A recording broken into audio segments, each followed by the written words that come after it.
안녕하세요. 맘카페에 들어오기도 많은 나이인데 글까지 써보려니 괜히 쑥스러운 나이 먹을 만큼 먹은 아지매입니다. 이곳 게시판을 보니 신호이보다 동서 때문에 속상해하는 이야기들이 많군요.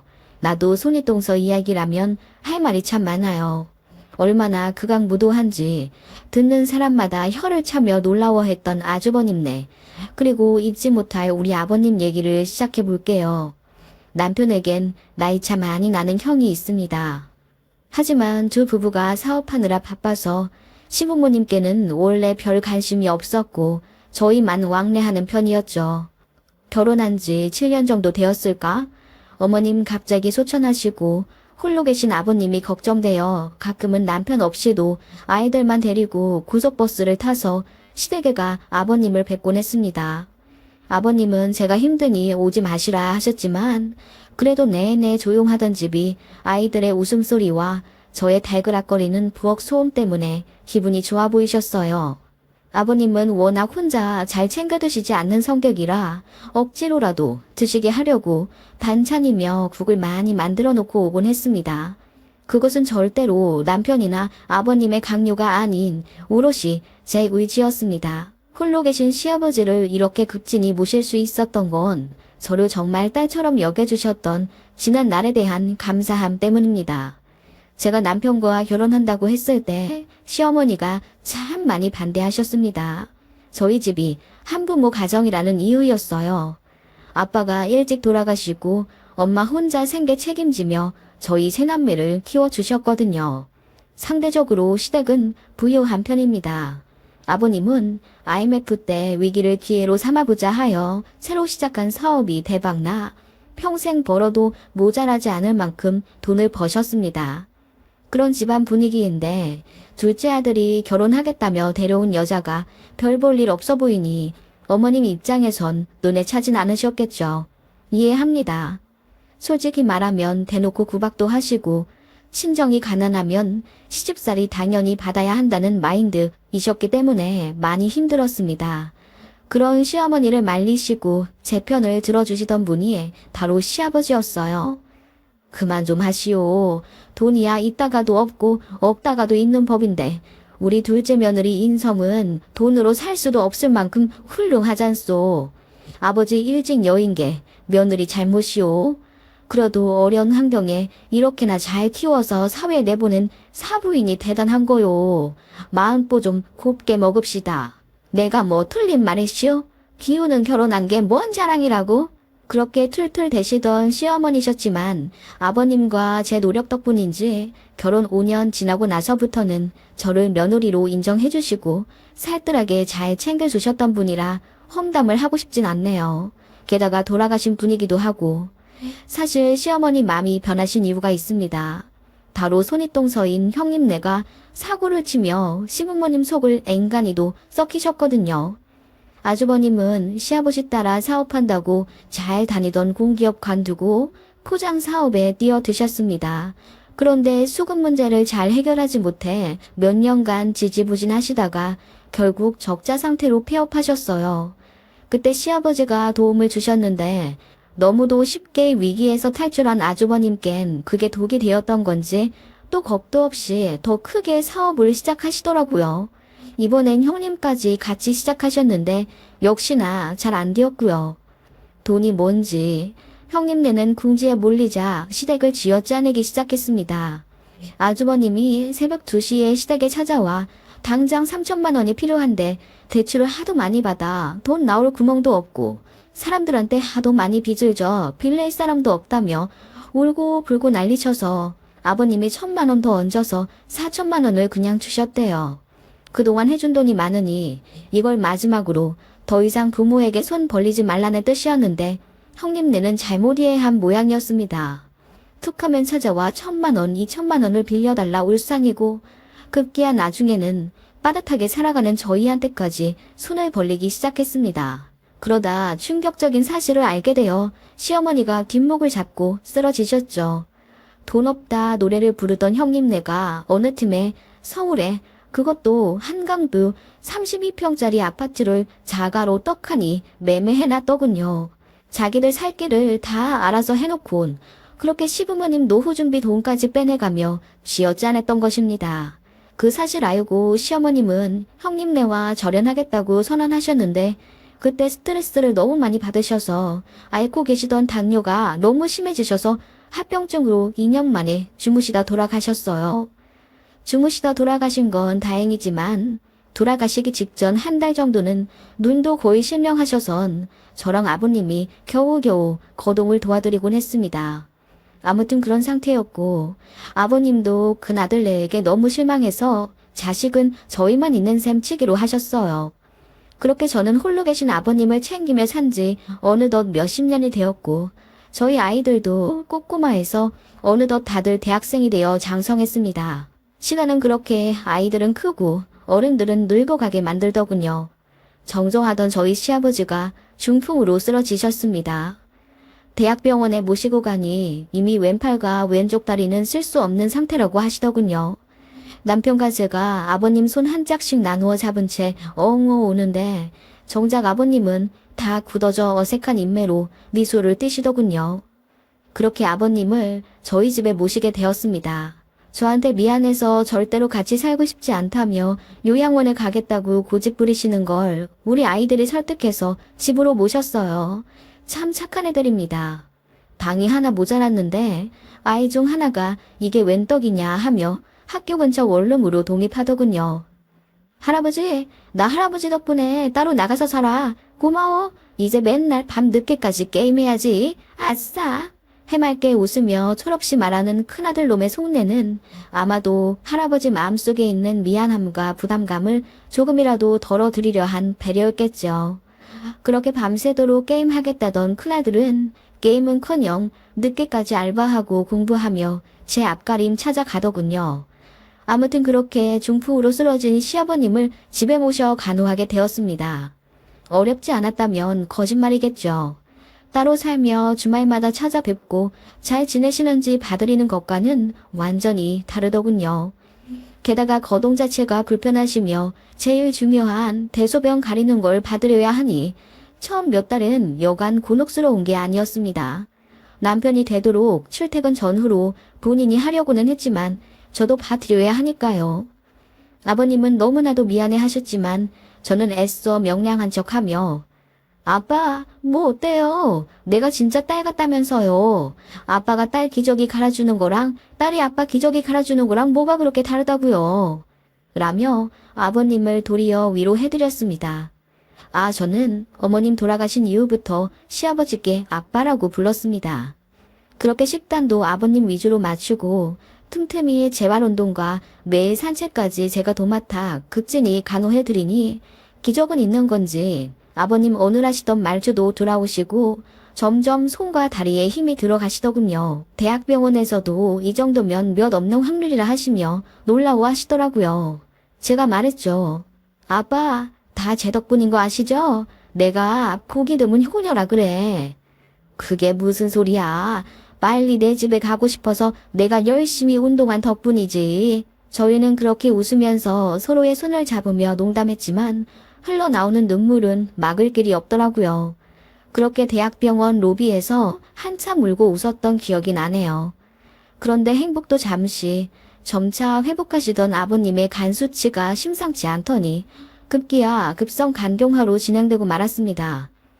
그렇게 점점 심각해지시며 식사도 잘 못하시더니 어느새 약으로는 치료가 힘든 수준까지 오게 되셨습니다. 수술로도 당연히 회복을 기대할 수 없는 수준이 되었고요. 그렇게 저희 집에서 모신 지 9년째 되던 해 아버님은 병원에 입원해서 고생하셨는데 담당 교수가 결국 호스피스로 전원을 권하시더군요. 예전 같으면 저한테 미안해서 가겠다고 하실 양반인데 아버님이 웬일로 안 가겠다 하시더라고요. 연주야, 조금만 더 고생해 줄 수 있느냐? 내가 죽을 때가 다 돼서 그런지 아님 노망이 났는지 이젠 니들이랑 떨어지기가 싫어서 그래. 아빠, 무슨 그런 말씀을 하세요. 당연한 거죠. 집에 가요. 아버님은 무슨 직감이라도 받으셨는지 저희와 한시도 떨어져 있기 싫다며 저희 집에 간다고 하시더군요. 그렇게 다시 저희 집에 모셨고 마침 남편도 정년퇴직하여 남편과 같이 병간호를 했어요. 아버님은 속이 거북해 매일 6번에서 7번은 토하셨고 기력이 모두 쇠진해 어느 날은 말 한마디 못하신 적도 있습니다. 얼굴은 점점 까맣게 변해가시고 손도 덜덜 떠시고 그 모습에 저는 눈물 마를 날이 없었죠.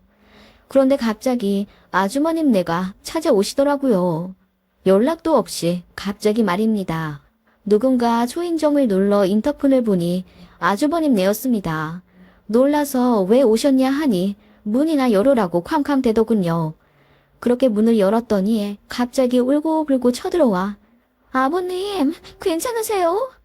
아버지, 우리 아버지 어떡해. 인천 당숙 어르신께 이제야 들었어. 아버지 위독하시다고. 하며 아버님 손을 잡고 울기 시작하더군요. 떨떠름한 아버님과는 다르게 두 형님네 부부는 아파트가 떠나가라 울부짖더군요. 한참을 울던 형님이 갑자기 저를 돌아보며 째려보더니 봉서, 아버님 병간호를 어떻게 해드렸길래 이 지경이 되셔. 아버님 연세가 많으시다곤 해도 이 나이에 벌써 이렇게 몸 상태가 안 좋아지실 리가 없는데 밥은 제대로 해드린 거야. 하더라고요. 그 말을 듣고 머리가 띵해지며 입이 붙어버린 듯 아무 말 못하겠더라고요. 당시 제 편 들어줄 남편은 잠시 외출해 있고 아버님도 뭐라 소리는 치셨지만 형님네의 고성 때문에 결국 저만 공격받는 상황이 되었습니다. 그렇게 두 부부는 제 탓을 하기 시작했어요. 제가 시아버지를 제대로 못 모셨다는 겁니다. 식사도 잘 챙겨드리고 운동도 잘 봐드렸으면 이렇게 되지는 않으셨을 거라며 저를 천하의 나쁜 며느리로 몰아붙이며 급기야 쌍욕까지 내뱉더군요. 미친년, 그렇게 착한 척 하더니 결국 우리 없으니까 지 시애비 이 꼴로 만들어 놓네. 다 너 때문이야. 마말년 위선자. 그 말에 정신이 돌아와 저도 울부짖기 시작했죠. 갑자기 찾아와 이게 무슨 망언이에요. 내가 아버님을 얼마나 우리 아빠처럼 열심히 모셨는데요. 재수씨, 아버지 있어본 적도 없으면서 무슨 아빠처럼 모셨다고 거짓말을 하는 거야. 딸 노릇, 자식 노릇도 해본 사람이 아는 거지. 애초에 아버지도 없이 살아온 주제에. 피식 웃으며 아주버님이 절 비웃는데 바보같이 그 말에 제 마음이 무너져 내렸습니다. 그렇게 갑자기 찾아온 형님네 부부는 결국 본론을 말하더군요. 이제 우리가 아버님 모셔. 그렇게 알고 있어. 뭐라고요? 아버님을 모신다고요? 어디서 이제야 나타나선 아버님 모시겠다고 행패를 부리는 거예요. 당신들 아버님이 지금 뭘 겨우 드시는지 어떤 자세로 앉아 계셔야 오심이 좀 덜 하시는지 그런 거 알지도 못하면서. 그거야 이제부터 알아가면 되는 거고. 아무튼 아버지 이제 이런 좁은 집구석에서 그만 답답하게 계시고 우리 집 가요. 내가 아버지 모시려고 방 하나도 지어놨어. 그렇게 강제로 노쇠한 아버님을 들어 올리려 하는 아주버님을 어떻게든 막으려 안간힘을 썼고 그 사이 다행히 남편이 귀가해 상황을 빠르게 판단하고 아주버님과 몸싸움을 벌이기 시작했습니다. 아, 정말 그러고 싶진 않았는데 결국 아버님 앞에서 형제들 싸움을 보이고야 말았습니다. 아버지가 말씀도 제대로 못하신 채 눈물만 뚝뚝 흘리시더군요. 제가 뒤늦게 아버님 눈물을 닦아드리려 휴지를 뽑아 죄송하다고 하며 아버님께 다가가자 팔짱만 끼며 지켜보고 있던 형님이 저를 구석으로 밀치며 본인이 아버님 눈물을 닦아드리더라고요. 그리고는 아버님 팔짱을 끼며 일어나시게 하는 걸 보고 제가 눈이 뒤집혀 막았습니다. 그때 아버님이 조용히 한마디 하시더군요. 큰아들 집으로 가겠다. 그 바람에 저와 남편은 충격 먹은 듯 아무 말도 못했고 아주버님과 형님이 씩 웃으며 잘 생각하셨다고 하더군요. 아버님은 당장 가지는 못하고 이틀만 시간을 달라고 하시며 아주버님네를 돌려보냈어요.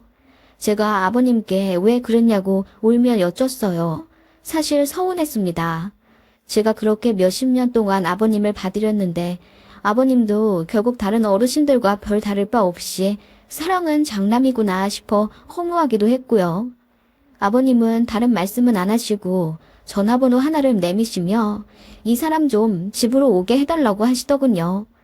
그 다음날 그렇게 손님 한 분이 찾아오셨고 아버님과 방에서 긴 이야기를 나누시더군요.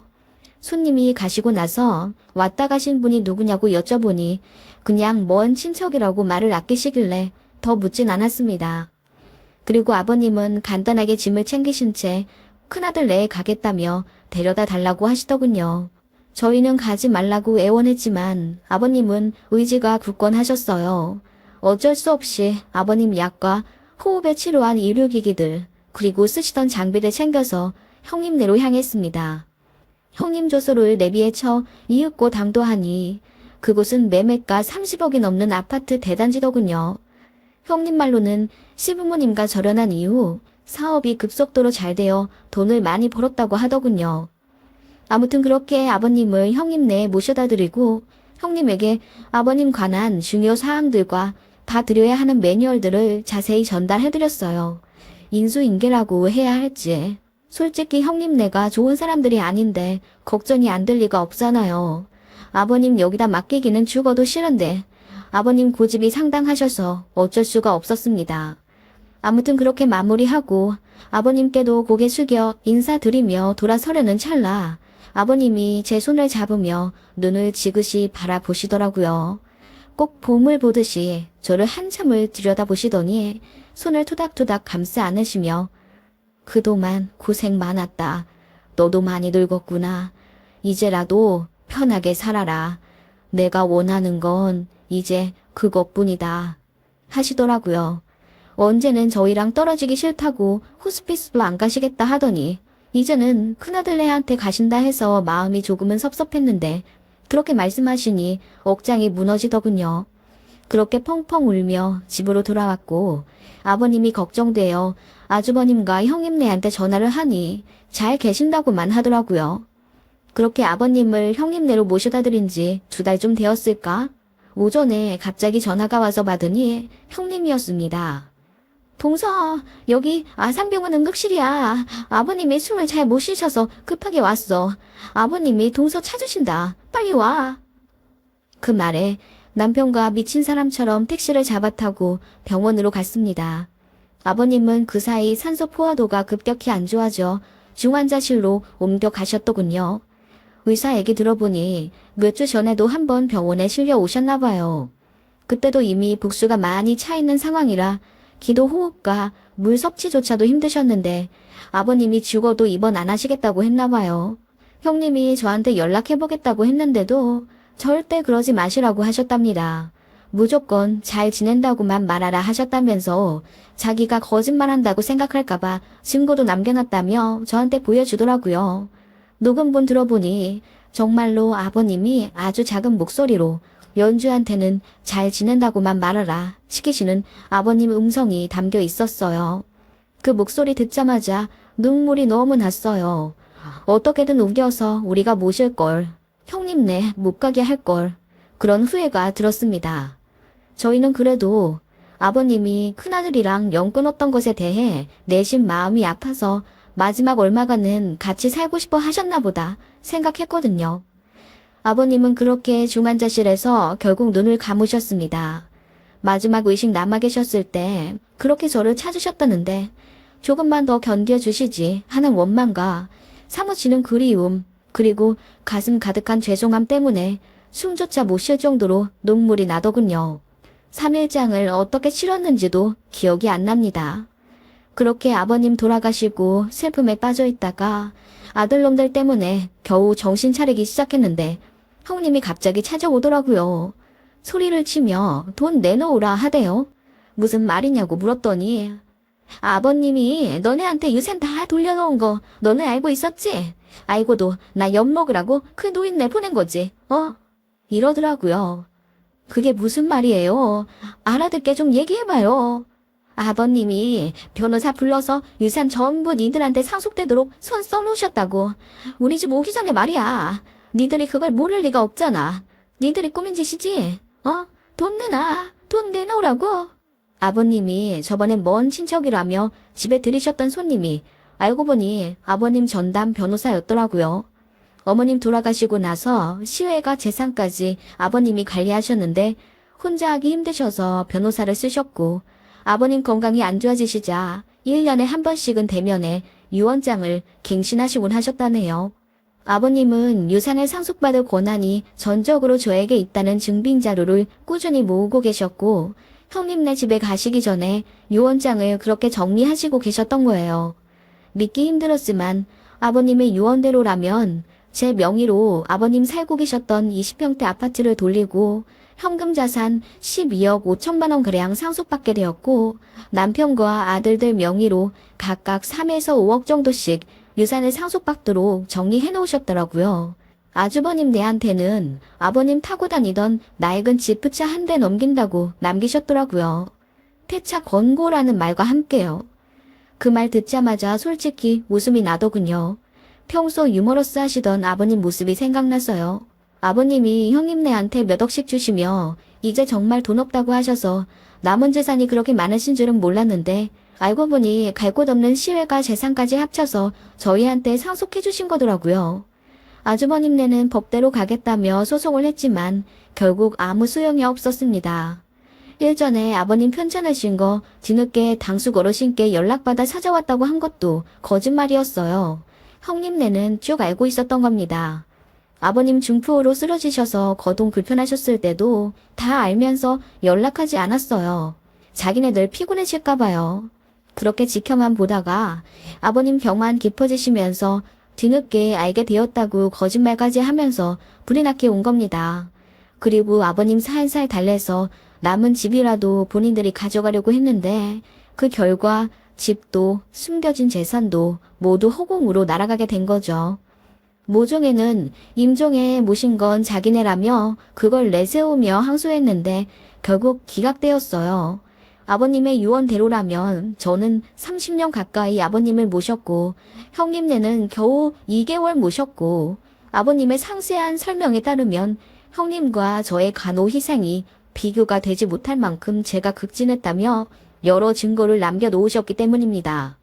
급기야 형님네는 저희 앞에서 부부싸움까지 하더군요. 아, 이렇게 뒤통수 치실 줄 알았으면 절대 안 모셨을 거야. 노인네 토 닦아주느라 내가 얼마나 힘들었다고. 이럴 줄 알았으면 당신이 치우지. 당신은 아들이잖아. 남의 아버지 토를 내가 왜 닦냐고. 이러길래 제가 한마디 했어요. 내가 아버지 없이 자라서 딸 노릇도 못할 거라며 무시하더니 형님은 아버지도 있는 주제에 그깟 토 하나도 못 치웠어요. 그랬더니 울그락불그락 아무 말도 못하더군요. 아마도 성격대로 들이받고 싶었겠지만 어떻게든 저희 심기 건드리지 않으려고 또 살살거리며 가식 떨려고 시던 걸길래 바로 차단했어요. 그렇게 형님네는 그토록 바라던 유산을 놓쳐버렸네요. 모두의 예상대로 형님네는 돈 달라 깽판을 하도 쳐서 몇 가지 사건을 겪는 바람에 접근금지 가처분 신청도 해놓았고 더 이상 저희에게 연락하지 못해요. 고요하네요. 저는 얼떨결에 재산을 이렇게나 많이 가진 아줌마가 되었고요. 원래 명품이나 부동산 재테크 같은 것에 관심이 없는 촌스러운 사람이라 아버님이 물려주신 재산도 사실 크게 실감이 나지도 않네요. 그리고 시외가분들 수소문에 어렵게 살고 계신 먼 친척분들 알아내서 돈 좀 쥐어드렸습니다. 그냥 그렇게 하고 싶더라고요. 아버님은 큰아들 내가 거짓말했던 것들 애초에 되바라져 재활용도 안 될 인성들인 거 미리 알고 계셨던 모양이에요. 폭풍 같던 시간은 지나갔지만 저는 아버님 계시던 방을 아직도 못 치우고 있어요. 아마도 저는 정말 아버님을 내 아빠라고 생각했던 것 같습니다. 아버님은 돌아가셨지만 유년 시절 친아빠의 부재로 늘 허했던 마음은 거짓말처럼 채워졌으니 말입니다.